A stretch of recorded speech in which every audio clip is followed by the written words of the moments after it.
Coleman will introduce measures that will be removed from the Sandra Bland Act in 2017, such as introducing strict rules for law enforcement officers to stop and search a vehicle and prohibiting police from stopping drivers for minor traffic violations so that they can investigate other cases. Texas will add implicit bias training with requirements for new police officers, while many local authorities will prohibit methods such as strangulation and impose requirements on other police officers who must respond if they see an officer using excessive force. They want to push forward measures they hope the Sandra Bland Act of 2017 would bring about, including the investigation of racial profiling by police officers, which would give the law more power to control police arrests. In Texas, activists highlighted the murders and abuse of black suspects by police officers and called for greater protection for those who come into contact with the police. They wanted to prevent police from stopping drivers for traffic violations as a pretext for investigating other possible crimes, to limit police searches of cars, and to undertake other reforms of the prison and police system. The murder of George Floyd in Minnesota sparked protests across the country and led to increased scrutiny of the treatment of African Americans by the police in Texas and elsewhere.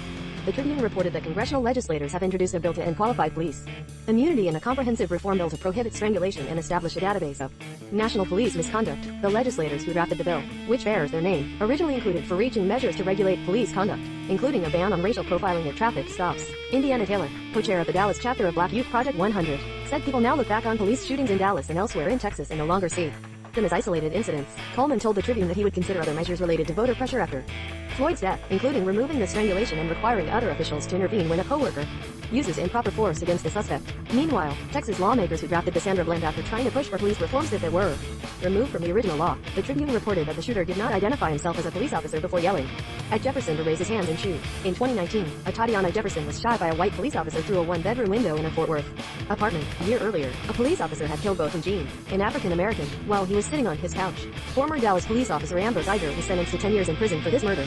However, the article referred to the Lone Star State's history of police killings.